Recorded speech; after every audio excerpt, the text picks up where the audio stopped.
Shalom, welcome to Meron at the tomb of Rebbe Shimon Yochai. It's an amazing place to open a book of Zohar. The words light up. They flow over your lips like something you've never experienced before. Speech becomes a channel of life, a channel of light. And Rebbe Shimon teaches us we find it in the introduction of Shabbat, the piece of Zohar before we begin the Kabbalat Shabbat. He says that a beautiful thing, that the first light of Shabbat coming in on Friday, Erev Shabbat, is a continuation, an extension of the first light of the first Shabbat. And so if every Erev Shabbat we're connecting to the first Shabbat, it could change the way we look at time. Time is not a line. Time is a spiral. Time is a loop turning back to the beginning over and over and reconnecting to that power from what's called Maseh Bereshit. And Maseh Bereshit, the workings of creation, are happening all the time. And they're happening at different levels, different sphere of expansion.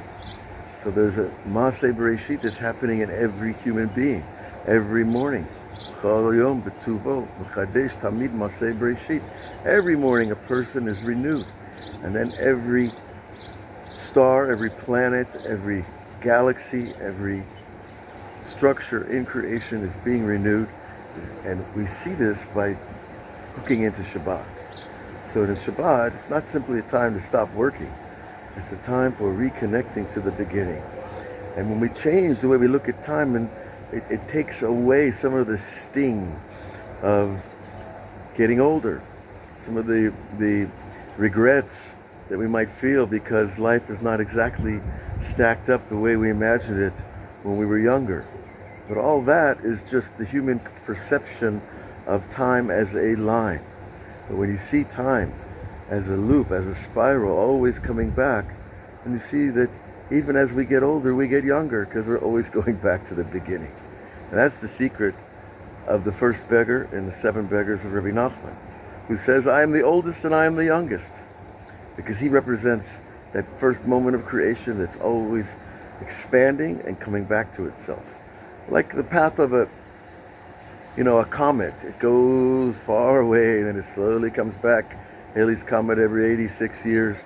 And imagine it's just getting bigger and bigger, and time, it becomes more and more encompassing. And when we live life like that, you have hope. You have always a hope of a new beginning. And here we are, the first day of the week, with a new beginning. You should have a wonderful week. Give your week to Hashem and He'll give you back the most beautiful week. Shavua Tov.